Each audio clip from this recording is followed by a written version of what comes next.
लिखो, अब इसमें क्वेश्चन लिखो यार। लिखो वहां पे, एन एडियाबेटिक सिलेंडर। क्वेश्चन लिखो वहां पे, an adiabatic cylinder has 8 gram of helium. An adiabatic cylinder has 8 gram of helium. A light smooth adiabatic piston. A light smooth adiabatic piston is connected to a light spring. A light smooth adiabatic piston is connected to a light spring of force constant 300 Newton per meter. Of force constant 300 Newton per meter.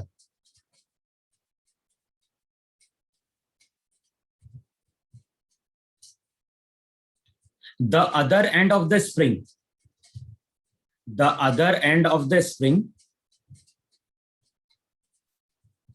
is connected with a block of mass.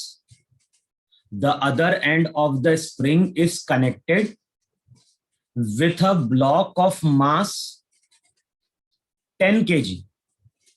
With a block of mass 10 kg kept on a rough horizontal surface. Kept on a rough horizontal surface of coefficient of friction 0.3. Of coefficient of friction 0.3. लिखा है इतना? हाँ sir. Area of cross section of cylinder is 25 centimeter square. Area of cross section of the cylinder is 25 centimeter square. Initially the spring is in a relaxed position. Initially the spring is in a relaxed position and the temperature of the gas is 400 Kelvin. Initially the spring is in a relaxed position and the temperature of the gas is 400 Kelvin. The gas is heated slowly. The gas is heated slowly for some time. The gas is heated slowly for some time by means of an electric heater. The gas is heated slowly. The gas is heated slowly for some time by means of an electric heater so as the block capital M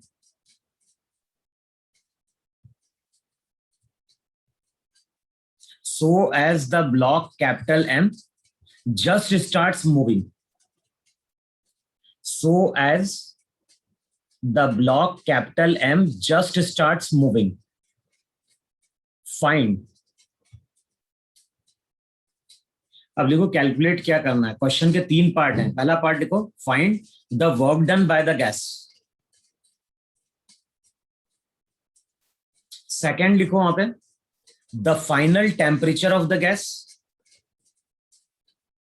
और तीसरा लिखो वहां पे, heat supplied by the heater. Heat supplied by the heater. और question में क्या बोल रहा है, ये हो गया ग्राउंड,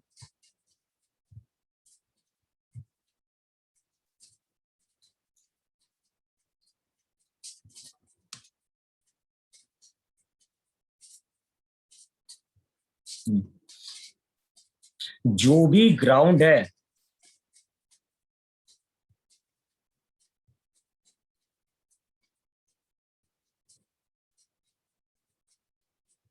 जो भी ग्राउंड है वहां पे प्लेस किया गया हॉरिजॉन्टली पिस्टन, एक कंटेनर प्लेस किया गया।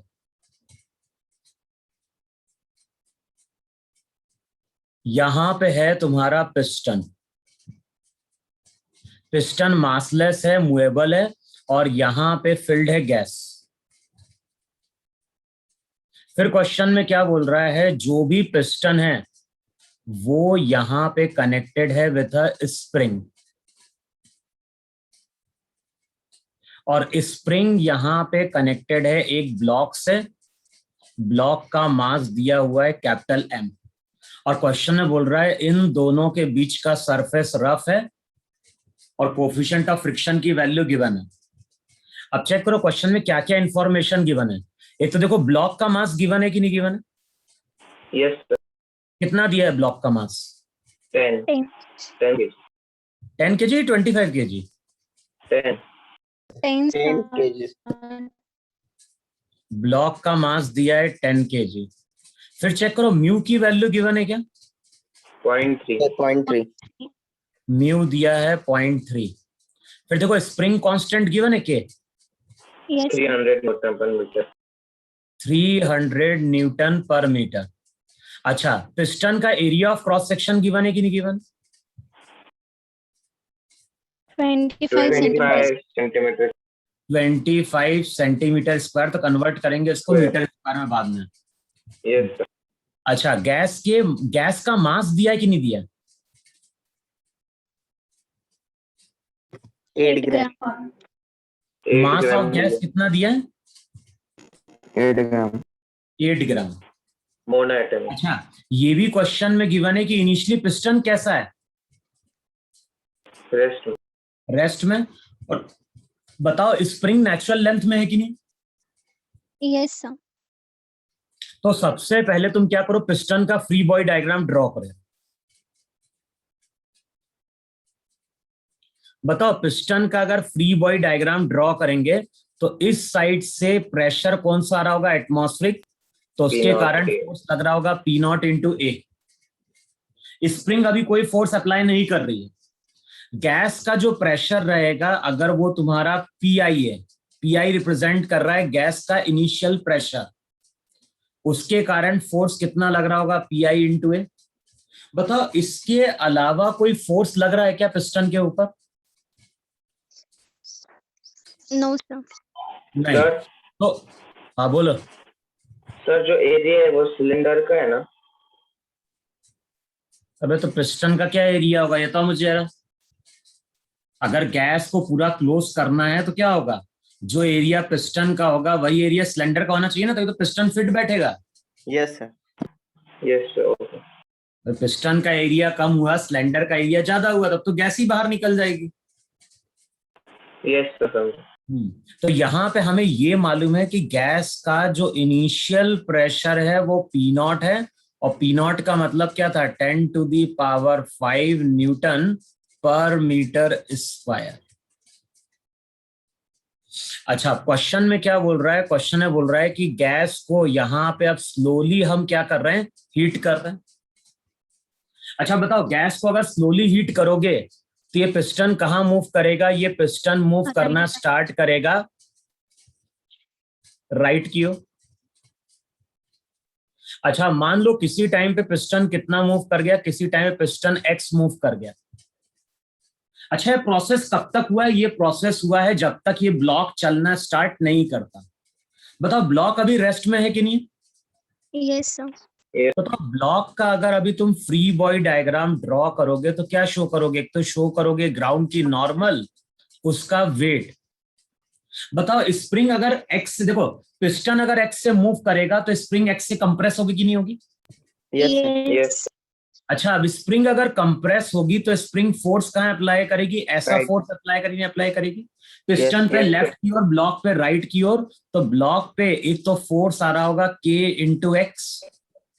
अब इस फोर्स को कौन बैलेंस कर रहा होगा? इस फोर्स को बैलेंस कर रहा होगा फ्रिक्शन, वो होगा स्टैटिक वहां पर। अच्छा, जैसे जैसे पिस्टन आगे जाता जाएगा एक्स बढ़ेगा कि नहीं बढ़ेगा? और एक्स अगर बढ़ेगा तो फ्रिक्शन भी बढ़ेगा, और एक टाइम आएगा जब ये फ्रिक्शन लिमिटिंग हो जाए। अब बताओ इक्वेशन क्या लिखोगे, इक्वेशन लिखोगे FL किसके बराबर, FL हो गया KX के बराबर। अब FL का मतलब क्या हो गया, FL का मतलब हो गया म्यू, mg किसके बराबर, K इंटू एक्स के बराबर। तो पहले ये कैलकुलेट कर लो कि पिस्टन को कितने से मूव कराना पड़ेगा हमें, क्योंकि जैसे फ्रिक्शन फोर्स लिमिटिंग आएगा उसके बाद ये ब्लॉक चलना स्टार्ट करेगा।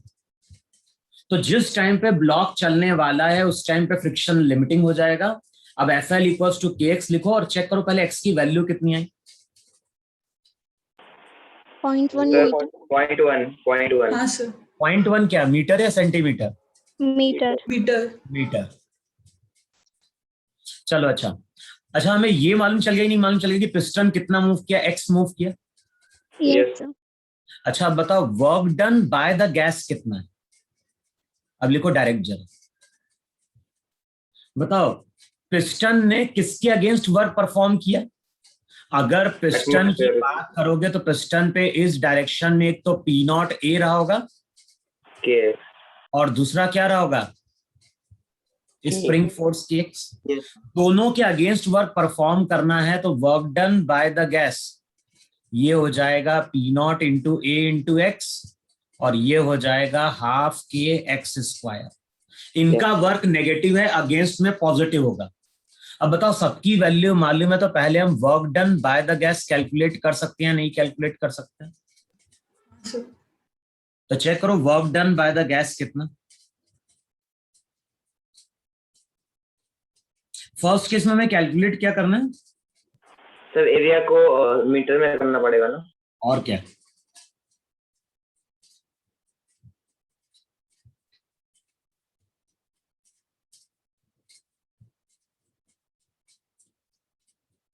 एरिया सेंटीमीटर स्क्वायर में उसको कन्वर्ट कर दो मीटर स्क्वायर में।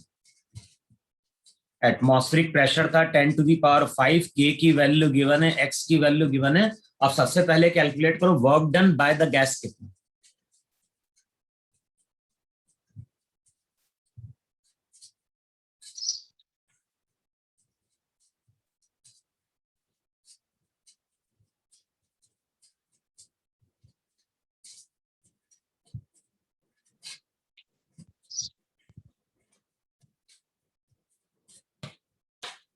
Six 26.5।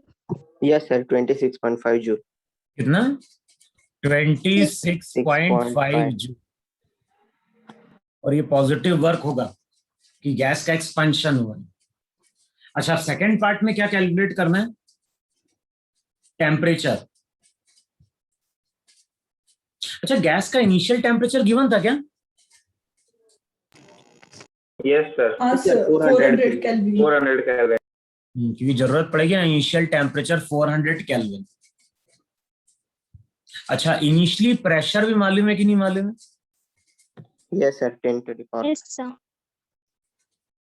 अब ये तुम बताओ मुझे यहाँ पे, इनिशियली हमें गैस का वॉल्यूम मालूम है क्या?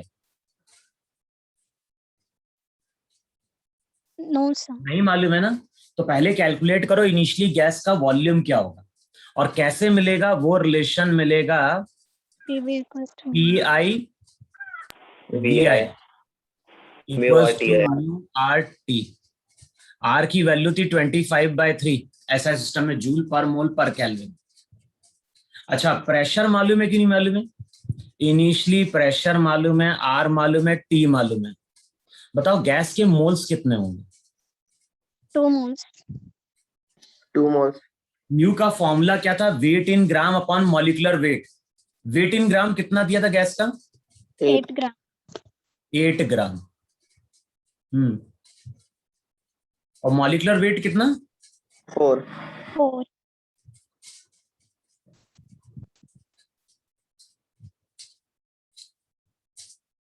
अब सबकी वैल्यू कैलकुलेट करो तो यहां से हमें इनिशियल वॉल्यूम मिलेगा। तो पहले कैलकुलेट करो यार इनिशियल वॉल्यूम कितना है, और जब इनिशियल वॉल्यूम मिल जाएगा तो हम कैलकुलेट करेंगे गैस का फाइनल प्रेशर। बताओ पिस्टन रेस्ट में, पिस्टन तो स्लोली चल रहा है कि नहीं चल रहा है? सर तो इनिशियल जब हम वॉल्यूम पिस्टन पे फोर्स को इक्वेट करेंगे तो पीएफ की वैल्यू क्या होगी? पीएफ की वैल्यू हो जाएगी पी नॉट प्लस के एक्स बाय ए। ये गैस का फाइनल प्रेशर होगा। गैस का फाइनल वॉल्यूम क्या होगा? गैस का फाइनल वॉल्यूम होगा इनिशियल वॉल्यूम प्लस ए इंटू एक्स।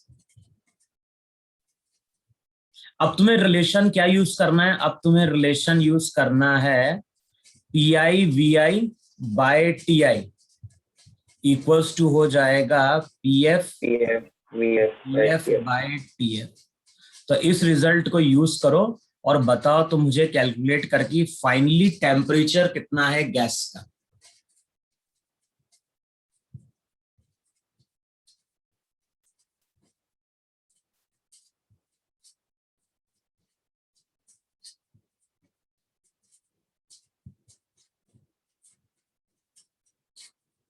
एक बार चेक करो, जो फाइनल टेम्परेचर दिया है ना आंसर, वो दिया है अप्रोक्सीमेटली 450, 449.68 केल्विन है।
बोलो कितना आ रहा है फाइनल टेम्परेचर?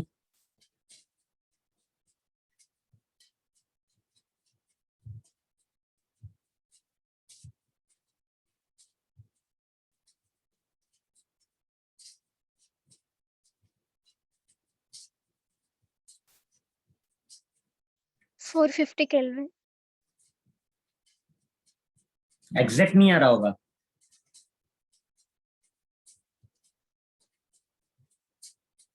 एक बार चेक करके देखो, जो आंसर दिया है वो दिया है 449 पॉइंट, तो चेक करें अप्रोक्सीमेटली 450 बन रहा है क्या तुम लोग?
बोलो आया 450?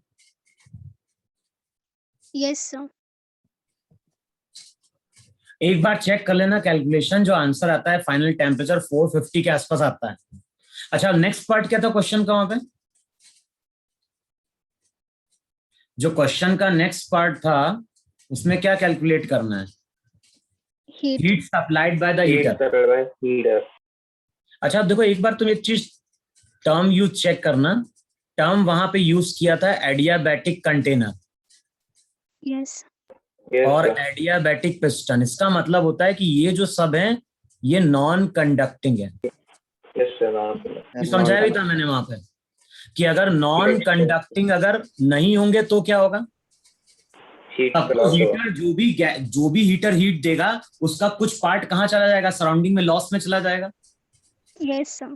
अब इस केस में हीटर ने जो भी हीट सप्लाइड करी होगी वो किसके बराबर होगी, वो होगी डेल्टा यू। वर्क डन तुम लोग ऑलरेडी कैलकुलेट कर चुके हो।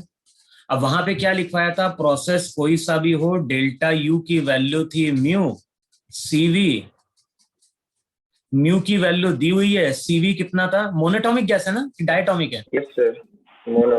Monoatom. मोनोटॉमिक तो 3R/2 डेल्टा टी हो जाएगा अप्रोक्सीमेटली 450 माइनस क्या हो गया, अब 400. डेल्टा यू मालूम है, डेल्टा डब्ल्यू मालूम है, सबकी वैल्यू पुट कर दो और जो आंसर दिया है डेल्टा क्यू का 1250.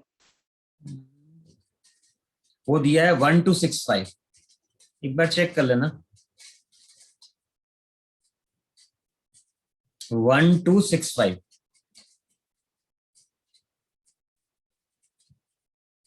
One two six five joule.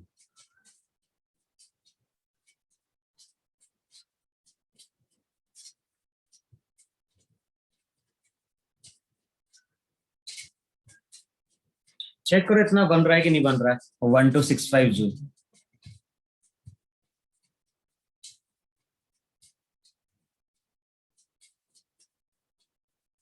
Yes, sir.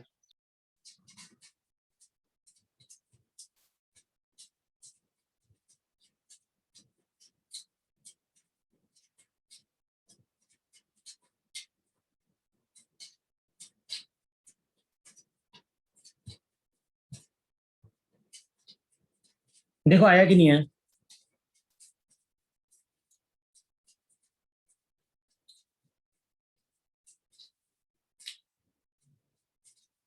अरे आया कि नहीं है, 1276 आ रहा है सर. Yes, sir. 1276. 12।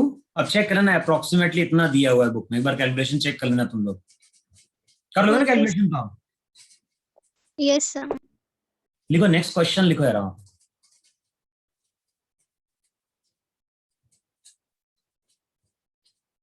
और नेक्स्ट क्वेश्चन लिखो वहां पे, molar heat capacity, molar heat capacity of an ideal gas varies as,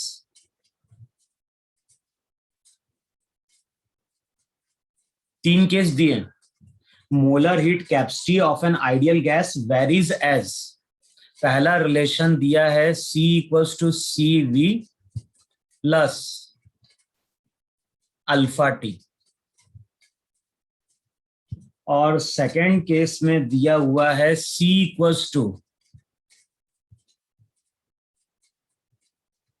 CV plus beta V,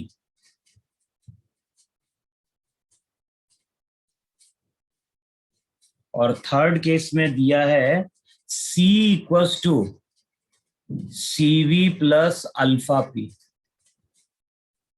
CV वहां पे क्या था, देखो C तो है molar heat capacity of the gas, CV थी वहां पे molar heat capacity of the gas at constant volume, alpha beta alpha ये सब कांस्टेंट है, T वहां पे टेम्परेचर है, V वॉल्यूम है, और P वहां पे प्रेशर है।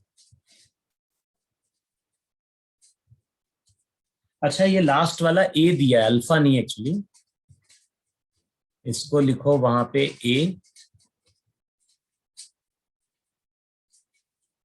Into P।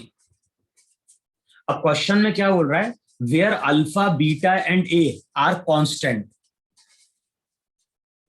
Where alpha beta and A are constant. अब देखो क्वेश्चन में क्या बोल रहा है, क्वेश्चन में बोल रहा है find the equation of the process, find the equation of the process for an ideal gas, find the equation of the process for an ideal gas in terms of the variable T and V. In terms of the variable T and V.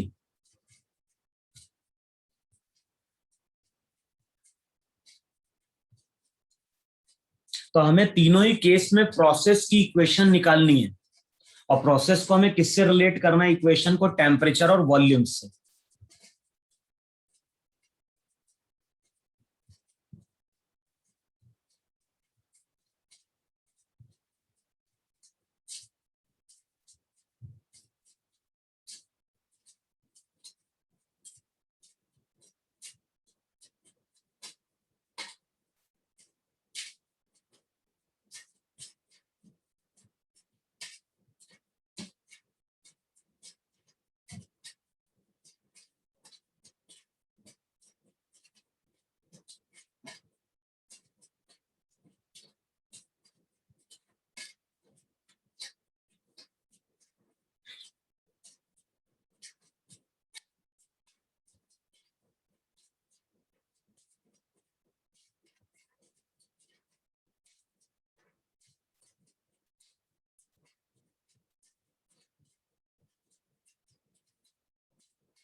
यानी हमारे पास तीन case हैं और तीनों ही case में हमें temperature और volume को क्या करना है?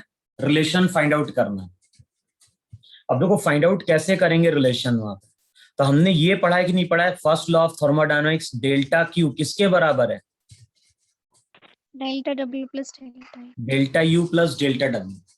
अच्छा, डेल्टा क्यू क्या है? डेल्टा क्यू हीट है जो हमने सप्लाई करी है, और उस हीट के कारण इंटरनल एनर्जी डेल्टा यू से चेंज हुई है, और उसके कारण वर्क कितने का हुआ है? डेल्टा डब्ल्यू का हुआ है। अच्छा बताओ, अगर हमने हीट जो सप्लाई करी है वो हमने स्मॉल सप्लाई करी है, तो क्या होगा? जो इंटरनल एनर्जी में चेंज आएगा वो भी स्मॉल होगा, और वर्क डन भी हमारा क्या होगा? स्मॉल हो जाएगा। तो स्मॉल हीट के लिए हम रिलेशन लिख सकते हैं D Q equals to D U plus D W. Yes sir. Yes sir. अच्छा, मोलर हीट कैपेसिटी का हमने फॉर्मूला डिफाइन किया था। मोलर हीट कैपेसिटी को डिफाइन किया था C equals to delta Q upon mu delta T. Mu delta T. तो इस dq की जगह हम क्या पुट कर सकते हैं? इस dq की जगह हम पुट कर सकते हैं mu into C into D T. Yes sir. Mu into C into D T. अच्छा, du को क्या लिख सकते हैं? du को हम लिख सकते हैं mu into CV into D T. dt। अच्छा, स्मॉल अमाउंट का वर्क डन क्या होता है? स्मॉल अमाउंट का वर्क डन होता है वहां पे pdv।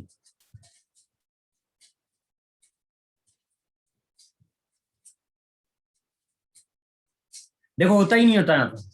और आइडियल गैस इक्वेशन से हम p की जगह क्या लिख सकते हैं? Mu R D. Mu R T by v लिख सकते हैं, तो p की वैल्यू पुट कर दो, तो p की जगह हम लिख देंगे वहां पे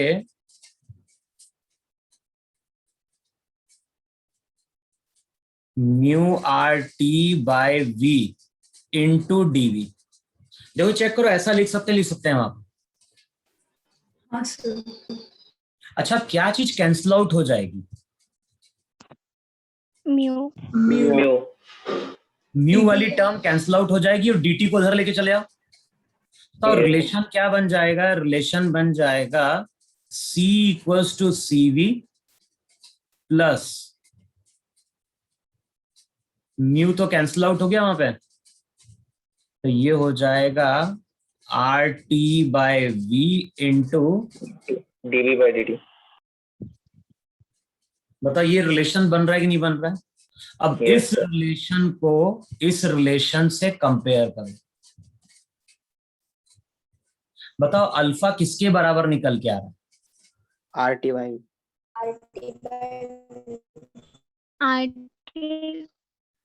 एक मिनट, अल्फा की वैल्यू हो जाएगी RT बाय V, नहीं R बाय V, T तो वही है ना, कंपेयर करोगे तो Yes, sir. R RY. dv by v. R dv by v. Yes, sir. ये हो RDV. जाएगा R बाय V, है ना, Yes, इंटू sir. हो जाएगा dV by dt। Yes. Term को आप सेपरेट आउट करे रहा, और बताओ इक्वेशन क्या निकल के आ रही है। जो आंसर दिया है फर्स्ट का आंसर दिया है V वॉल्यूम। जो फर्स्ट केस में आंसर दिया है वो दिया है V into e⁻ alpha t by r equals to constant.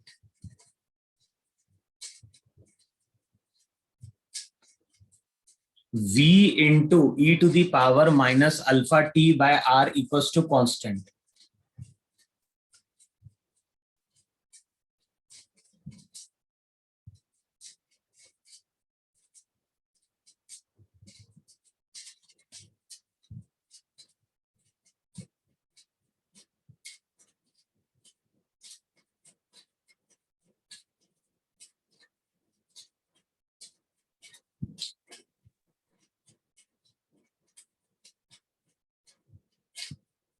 Term को सेपरेट आउट करो, है ना, और इंटीग्रेट कर दे रहे वहां पे।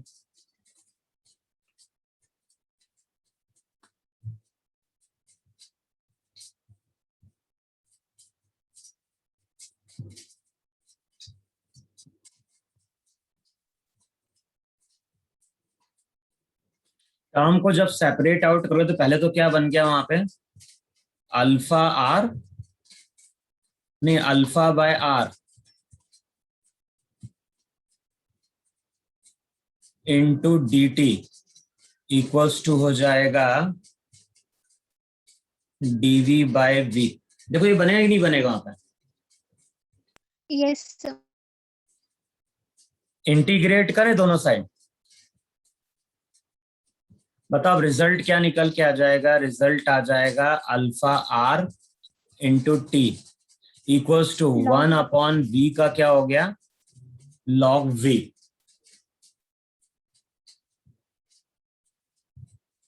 देखो होगा नहीं होगा वहां पर। Yes, sir. और साथ में कांस्टेंट सी भी होगा कि नहीं होगा।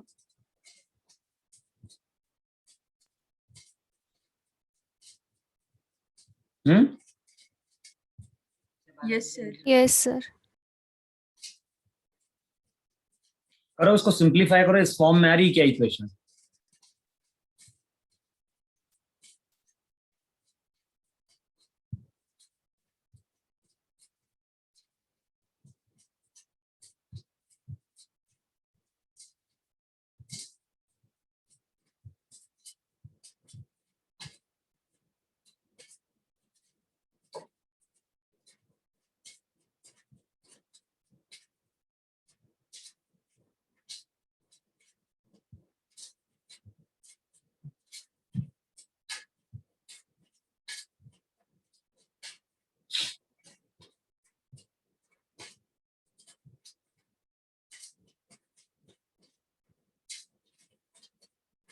बताओ कांस्टेंट कहाँ ऐड करें। सर हमने इंटीग्रेट क्यों किया?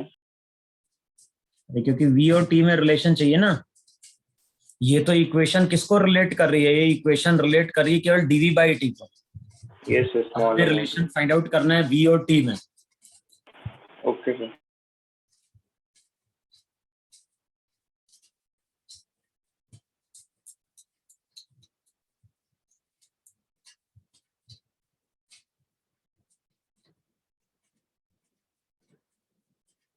मैं देख रहा हूँ कांस्टेंट हम कहाँ ऐड करें, क्योंकि हमें इक्वेशन इस फॉर्म में लेके आना है।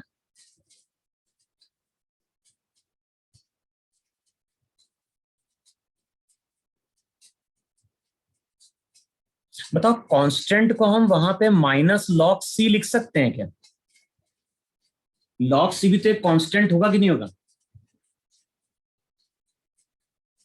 Yes, sir. वैसे जनरली हम कांस्टेंट सी ऐड करते हैं, तो मान लो सी हमने लेफ्ट साइड ऐड किया, लेकिन वो कांस्टेंट को हमने लॉग के टर्म में लिख दिया।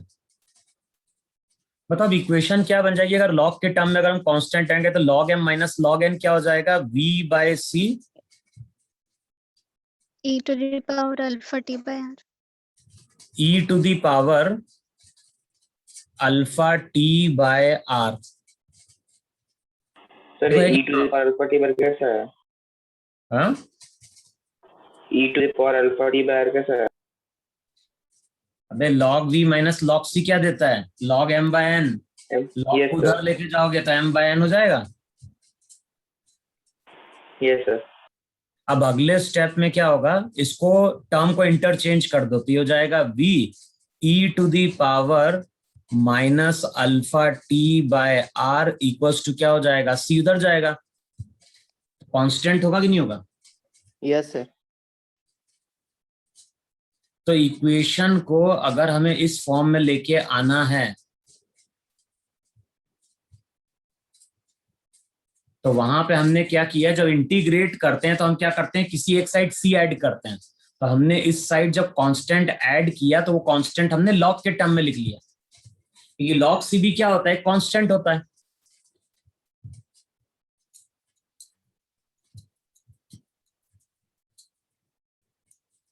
देखो होगा ही नहीं होगा इतना। Yes, Yes. sir. और जरा सेकंड केस में अब तुम लोग करके देखो।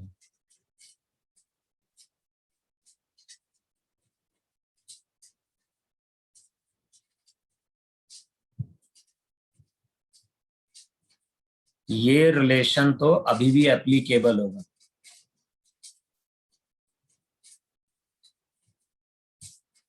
बस स्मॉल अमाउंट का जो वर्क डन था वो तुम्हारा वहां पे क्या था,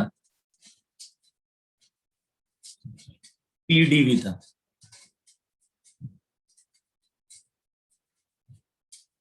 और पी को बाद में हमने क्या लिख दिया था, पी को अगले स्टेप में हमने लिख दिया था वहां पे mu R T by V into DV. देखो ये था कि नहीं था पे। अच्छा फिर से अगर देखोगे तो वहां पे रिलेशन क्या बन गया, C equals to CV plus क्या था वहां पे,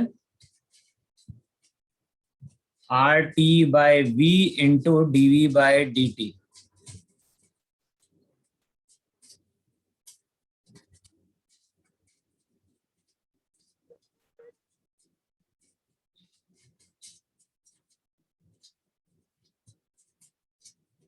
बताओ कंपेयर करोगे तो क्या मिलेगा, Beta equals to RT divided by V square dt. अगर हम कंपेयर करेंगे तो हम ये लिखेंगे, नहीं लिखेंगे, बीटा वी किसके बराबर हो जाएगा, R T by V into DV by D. अगले स्टेप में ये वैल्यू बन जाएगी beta by R dt by T equals to DV by V square.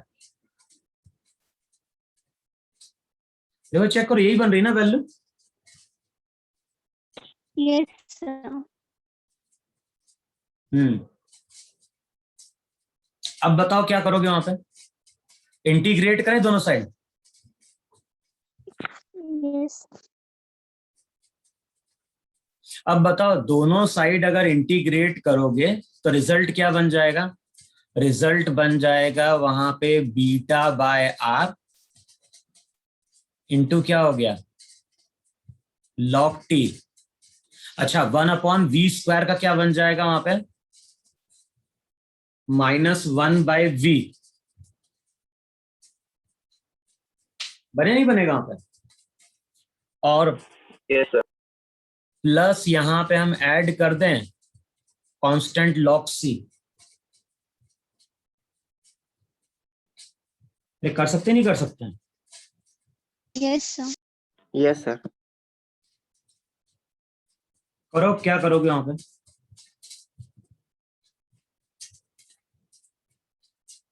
हमें रिलेशन किस फॉर्म में लेके आना है, मैं रिलेशन लिख रहा हूं उसके अकॉर्डिंग हम देखेंगे। वहां पे जो आंसर दिया है वो दिया है t equals to T into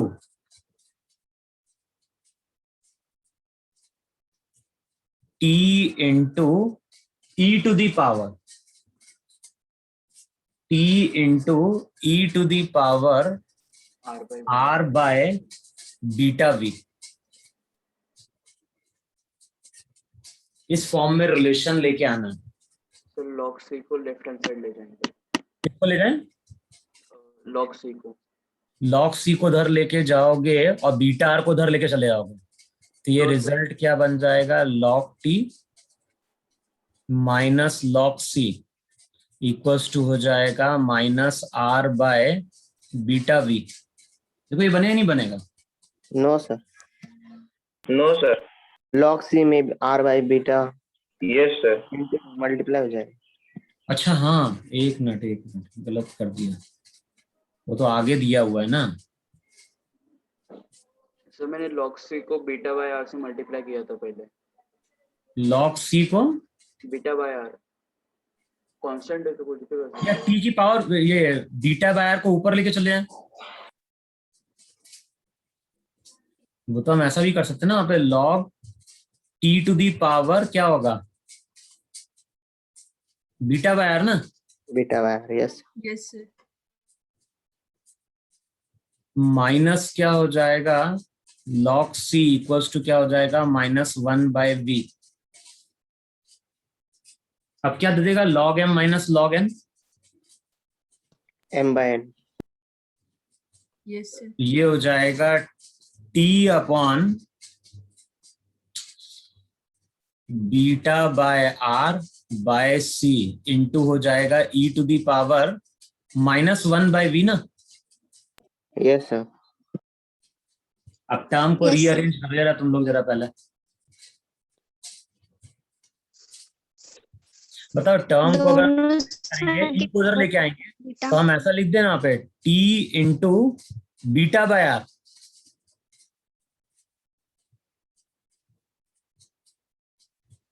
और e की पावर 1 बाय v ना, equals to constant. Yes yes फिर से किया था। अच्छा बताओ यहाँ पे हम किस चीज से मल्टीप्लाई कर दें? दोनों साइड को r r by by beta beta. Yes sir, power को r by बीटा से मल्टीप्लाई। Yes sir. पावर को मल्टीप्लाई करें ना, yes sir, r Yes. by कर बीटा। दो वहां पे दोनों साइड r बाय बीटा से मल्टीप्लाई कर दो, तो ये हो जाएगा t e to the power क्या हो जाएगा? r upon beta v equals to c to the power क्या हो जाएगा? r by beta. बताओ ये भी एक नया कांस्टेंट बन गया कि नहीं बन गया? यस तो चेक करो, रिलेशन आ जाएगा t e to the power r beta by v equals to क्या हो गया? एक नया कांस्टेंट वहां पर।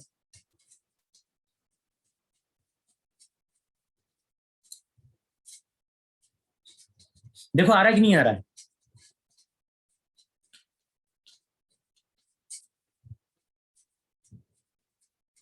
अरे होगा ही नहीं होगा पावर को मल्टीप्लाई करने पे चीज। यस अब चेक करो थर्ड केस में क्या है। थर्ड केस में रिलेशन दिया है c equals to cv plus ap। जरा अब करके देखो जरा, और मैं लिख देता हूं फाइनली इसका आंसर थर्ड वाले का। थर्ड वाले का चेक करो और लेके आओ। जो फाइनल आंसर दिया है वो दिया है v इक्वल्स टू 80।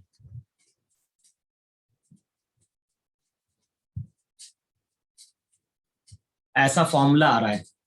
अब चेक कर लो जरा तुम क्या बन रहा है।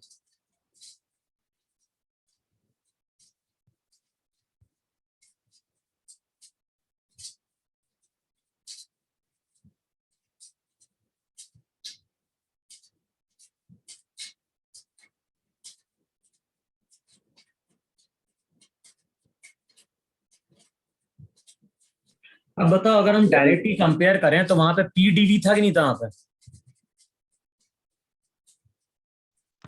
यस या फिर देखो कंपेयर करो जरा, बताओ कंपेयर करोगे रिलेशन को तो a इंटू पी किसके RT बराबर होगा? R T RT by by V into dv by dt। A तो कांस्टेंट है और P प्रेशर है, तो प्रेशर को हम क्या लिखेंगे फिर से?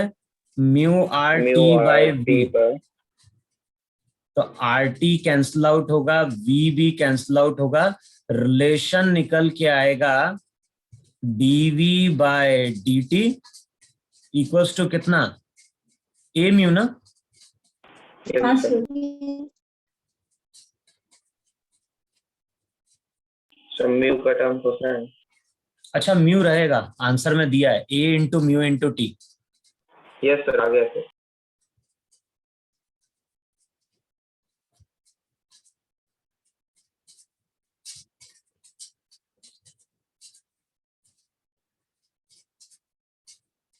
अब बताओ दोनों टर्म को सेपरेट आउट करें, यस दोनों साइड सेपरेट आउट करें और इसको हम इंटीग्रेट करें, तो क्या हो जाएगा v ए म्यू डी टी का t, तो इसमें कांस्टेंट ऐड नहीं होगा? साथ में constant c। C. Yes sir. Relation कायदे में ऐसा बनना चाहिए v equals to A mu T plus साथ में होना चाहिए कांस्टेंट।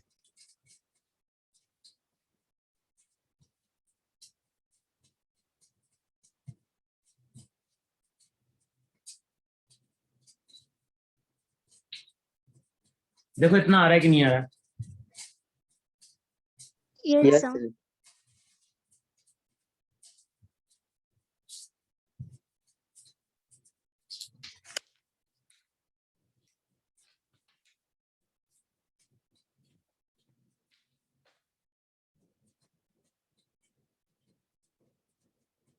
अच्छा ध्यान रखना, बाद में जब हम आगे बढ़ेंगे ना इस टॉपिक में, तो इस टॉपिक में कुछ क्वेश्चन आएंगे अपने किसके, सिंपल हार्मोनिक मोशन के। तो जब अपन एडियाबैटिक प्रोसेस पढ़ेंगे तब याद दिलाना मुझे वहां पे, तो एक दो क्वेश्चन है वहां पे सिंपल हार्मोनिक के, वो भी अपन करके देखेंगे वहां पे। Yes sir. अब ऐसा Yes, क्वेश्चन एक्चुअली आईआईटी में आ चुका है, सिंपल हार्मोनिक का तो इनफैक्ट 2 बार आ चुका है क्वेश्चन। लिखो एक क्वेश्चन और लिखो जरा।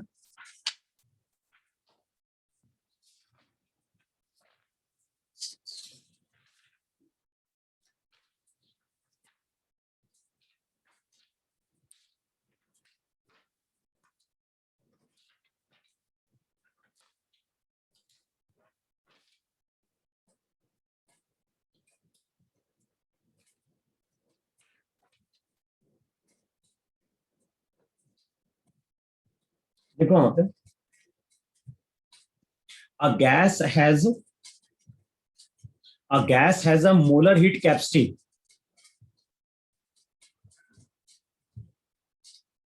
a gas has molar heat capacity C और C की वैल्यू गिवन है, और C वहां पे गिवन है 37.35 जूल पर मोल पर केल्विन। जूल पर मोल पर केल्विन इन द प्रोसेस। और प्रोसेस क्या गिवन है, प्रोसेस गिवन है पीटी इक्वल्स टू कांस्टेंट। तो हमारे पास एक प्रोसेस है पीटी इक्वल्स टू कांस्टेंट, और उस प्रोसेस में मोलर हीट कैपेसिटी दी है 37.35 जूल पर मोल पर kelvin. Find the number of degree of freedom of molecules in the gas. तो इस गैस में हमें फाइंड आउट करना है डिग्री ऑफ फ्रीडम कितनी है।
पता हमें डिग्री ऑफ फ्रीडम चाहिए कि नहीं चाहिए? सबसे पहले तो वर्क डन कैलकुलेट करेगा और यूज करो first law of thermodynamics. First law of thermodynamics क्या था? फर्स्ट लॉ ऑफ थर्मोडायनेमिक्स था डेल्टा क्यू इक्वल्स टू क्या था? Delta U plus delta Q को क्या लिखोगे? डेल्टा क्यू को लिखोगे mu into C into delta T. बताओ ये लिखोगे नहीं लिखोगे? यहां पे डेल्टा यू को क्या लिखते हो? डेल्टा यू को लिखते हो mu into CV into delta T plus वहां पे हो गया वर्क डन। तो पहले वर्क डन जरा चेक करो, वर्क डन कितना आएगा वहां पे? 16.628 म्यू। प्रेशर पी क्या हो जाएगा? प्रेशर पी हो जाएगा some constant upon T. Work done का फॉर्मूला क्या था? वर्क डन का फॉर्मूला था वहां पे पी डीवी। पी की जगह हम क्या पुट करेंगे? पी की जगह हम पुट करेंगे के बाय टी इंटू डीवी। अब क्या लिखवाया था यहां पे? अगर डीवी है तो डीटी चाहिए, तो आइडियल गैस इक्वेशन यूज करो। आइडियल गैस इक्वेशन में था PV equals to mu R T. P की जगह पुट कर दो तो के वी इक्वल्स टू, बताओ म्यू आर टी स्क्वायर आएगा कि नहीं आएगा? अब बताओ डिफरेंशिएट करेंगे तो डीवी बाय डी किसके बराबर होगा? ये हो जाएगा 2 म्यू आर टी बाय के। तो अगले स्टेप में जो वर्क डन रहेगा उसका फॉर्मूला हो जाएगा के बाय टी। डीवी की जगह लिखोगे 2 म्यू आर टी बाय के इंटू डी टी। के वाली टर्म कैंसल आउट होगी, टी वाली टर्म कैंसल आउट होगी। वर्क डन जो रहेगा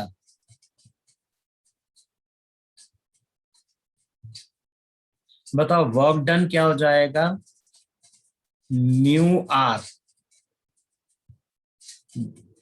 2 म्यू आर बाहर आएगा, बचेगा केवल क्या? Integration of D. तो चेक करो रिजल्ट क्या बन गया? रिजल्ट बन गया वहां पे mu C delta T mu. CV को हम क्या लिखते थे वहां पे? F R by 2 delta T. Work done का फॉर्मूला हो जाएगा 2 म्यू आर डेल्टा टी। देखो है कि नहीं वहां पे? डन। बताओ mu Degree of delta T freedom cancel out होगा या नहीं कैंसिल 7. आउट होगा? यस सर, कैंसिल आउट हो। Yes, sir. Mu delta T cancel out होगा तो सी की वैल्यू कितनी हो जाएगी वहां पे? F R by 2 plus 2 R और आर की वैल्यू पुट कर दो वहां पे। आर कितना था? 25/3 ना। Yes sir. Yes. सी की वैल्यू Yes, पुट sir. करो, आर की वैल्यू पुट करो और चेक करो यहां से degree of freedom. Sir answer 5 है क्या? चेक कर लो, आंसर 5 है इसका। सर मैंने आपको कल एक फॉर्मूला भेजा था, उससे किया मैंने तो वही आया। क्या क्या क्या था फॉर्मूला? कहाँ से आया ये फॉर्मूला? सर वो नहीं मालूम, पर नेट पे देखा। फिर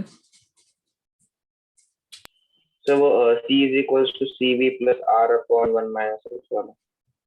C इक्वल्स टू CV हाँ plus R upon 1 minus X। 1 minus X। X क्या होता है? Sir PV is equals to constant रहता है ना, तो V के ऊपर वाला X रहता है। अभी एडियाबैटिक के प्रोसेस की प्रॉपर्टी होती है। Yes sir. एडियाबैटिक कांस्टेंट होता है, गामा से हम रिलेट करते हैं इसको। Yes sir, yes sir. हम्म।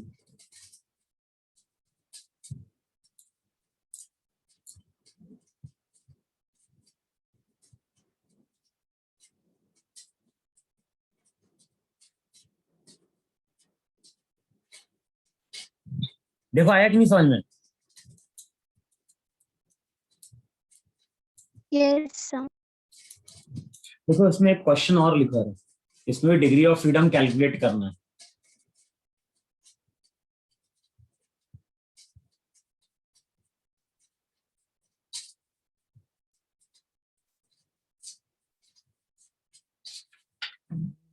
सिंपल ही है तो क्या।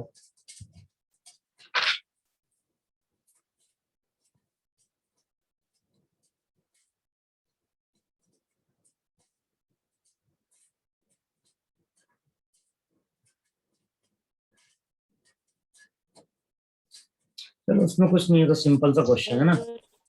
ठीक है, तो जितने क्वेश्चन मुझे करवाने थे वो यही थे जो first law of thermodynamics base थे। सर सर मैंने एक मिनट रुको जरा, मैं रिकॉर्डिंग को स्टॉप कर रहा हूँ, फिर अपन डाउट्स लेते हैं तुम लोगों के, ना। रुको जरा एक मिनट। अच्छा, पर रिकॉर्डिंग तो कंटिन्यू रहेगी ना? एक मिनट रुको, मैं होती है ना stop? स्टॉप करता हूँ। वही एक मिनट।